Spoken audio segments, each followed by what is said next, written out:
Hi everyone, this is Caroline Speaks, the State of Our World on Monday, October 12, 2020. Well, the coronavirus still with us, unfortunately. As of early this evening, we had 7,840,580 confirmed cases in the United States, and 216,227 people have passed away from this virus. Very, very tragic. All because it was mismanaged from the very beginning. We did a national lockdown. You only go out when you have to. Practice social distancing. You wear a mask whenever you're in public, and you take care of yourself. And we need a national testing plan to test everybody. Anyone tests positive, we isolate the person, quarantine them, get them well, trace their contacts. Any contacts test positive, we isolate that person, get them well, quarantine them, and trace their contacts, and so on and so forth. Take care of vulnerable populations, those living in nursing homes, assisted living homes, retirement homes, and veteran homes, those living in prisons and jails and detention centers, those who do not have a home, who are homeless, who live in shelters or on the streets, those who are first responders, essential workers, healthcare workers, farm workers, and agricultural workers. Okay, we have to take all these people, make sure they have everything they need to protect themselves, including personal protective equipment, and don't force anyone to work in a dangerous situation that's going to cause them to get sick from the virus or die from the virus. Now, we also have police brutality ongoing, the murder of George Floyd in Minnesota a few months ago. People are still protesting that. Also the murder of Breonna Taylor in Kentucky by white police officers who issued a no-knock warrant on her apartment and killed her, shot her. Yes, that's what happened. We also have the post office, which Trump administration is trying to destroy, and we need to help it. And we have the election coming up. It's ongoing right now. The actual election day is November 3rd, but people have been voting for a while now. Make sure you're registered to vote. If your state allows absentee or mail-in voting, get your ballot, fill it out, return it by mail or in a drop-off box or in an early voting location. So, we have the virus. We have the post office. We have the election. We have schools. Schools should not reopen until it's safe to do so. And they have to protect everyone involved, the students, the teachers, and the staff. Virtual learning is going to be where it's at until we get back to normal, whatever that will be. And the federal government should be providing every student with a computer that can be used and for learning and access to high-speed internet. And the federal government should also be providing everyone with a living wage to provide for their food, health care, and housing until we get back to normal. No one should be forced to go to work someplace that's going to make them sick or kill them. There's certain industries that have been deemed essential that are not. One of those industries is the meatpacking industries, the poultry industry, where animals are just killed. Yep. Do you know if you are a chicken, if you are a female chicken, you are confined, and once you can no longer create eggs, you're killed. If you're a male chicken, they kill you after you're born. There's no use for male chickens. If you're a cow, female cow, they will use you to create more cows, and once you can't do that anymore, they will kill you. And your babies will be killed pretty soon after birth because the milk that you create when you have a baby, needs to go to create milk for people. And if you're a male cow, well, you don't have a chance at all. No, you're killed. Okay, so very gruesome, but that's the way it is. Now, we have this virus around, and it will go away eventually. If we have an election coming up, we can get better better policies for dealing with this virus. Now, those people who work in the White House, in the residence, not government officials, but people who actually work in the residence, they're butlers, they're housekeepers, they're cooks, all kinds of things. They work for the federal government, but when Trump left the hospital after a few days from being there for having the coronavirus, came back to the White House and took off his mask. He didn't worry about infecting the household staff at the White House, and several have become sick with the coronavirus. I'm hoping the federal government is providing for their health care. But basically, these people are very, they're minority people, and they have been working in the White House for a long time. Their families work there, and then the children work there. But they're not taken care of very well because they basically work at the whim, the conditions are at the whim of whoever the president is. And Trump doesn't think they should have any care about their health or their welfare.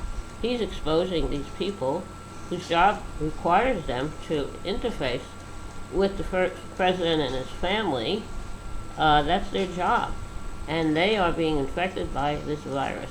Now, the White House press secretary said, who had, by the way, has been infected by the coronavirus, but still, she comes back and says, we're not going to disclose who at the White House has been infected by the virus and how many have been infected by the White House, by the president, when they're at.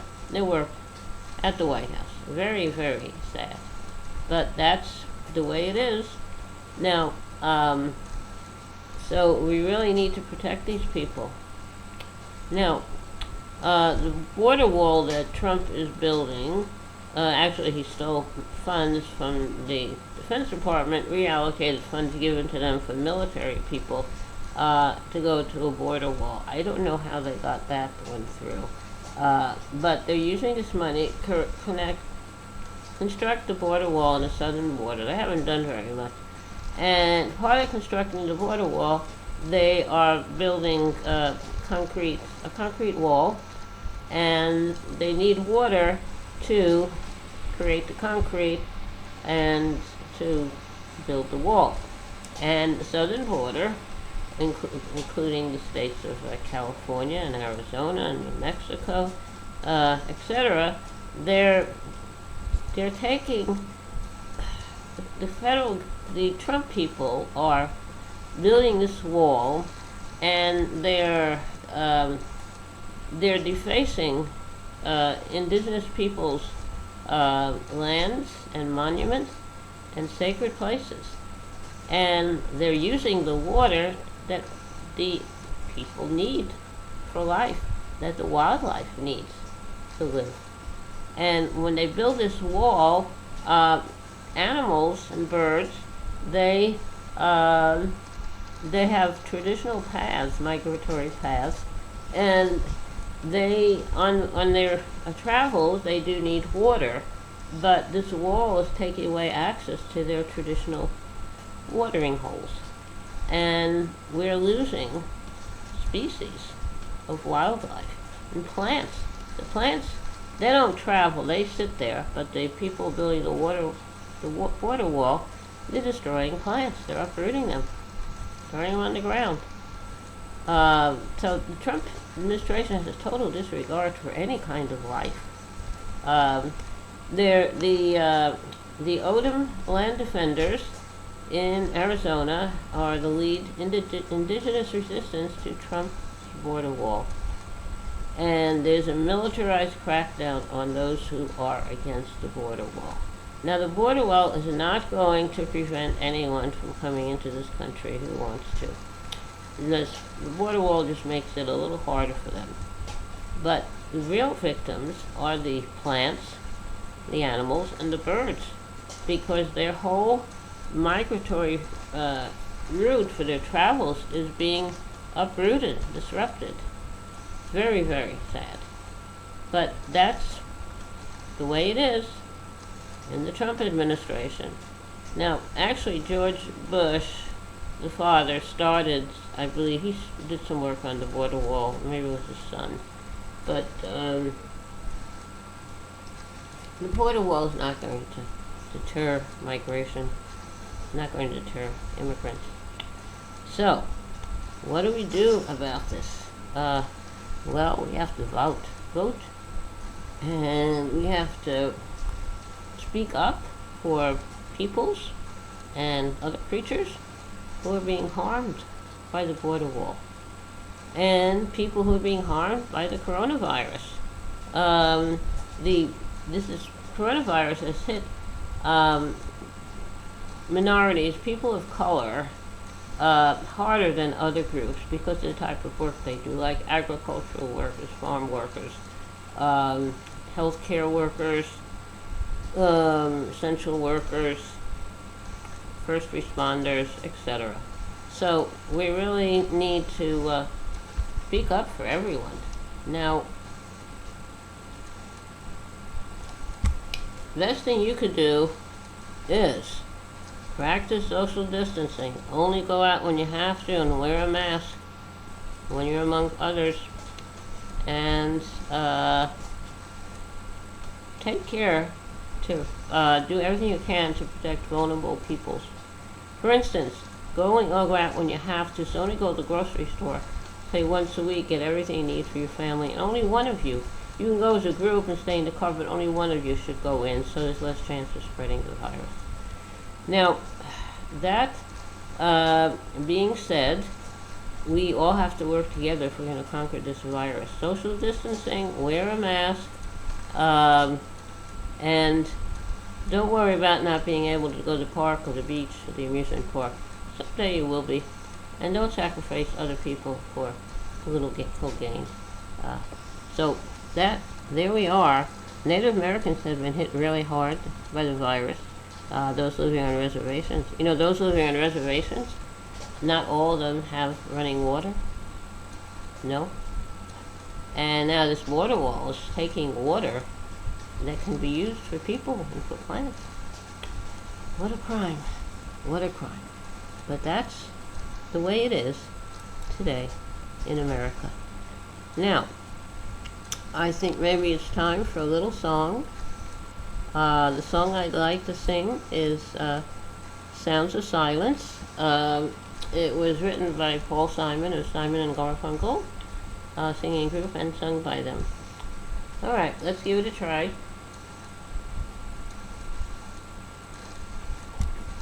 Hello, darkness, my old friend.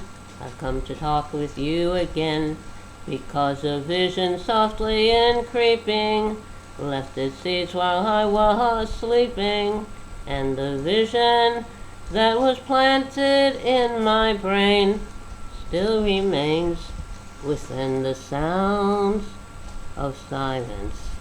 In restless dreams I walked alone, narrow streets of cobblestone. 'Neath the halo of a street lamp, I turned my collar to the cold and damp, when my eyes were stabbed by the flash of a neon light that split the night and touched the sound of silence. And in the naked light I saw 10,000 people, maybe more.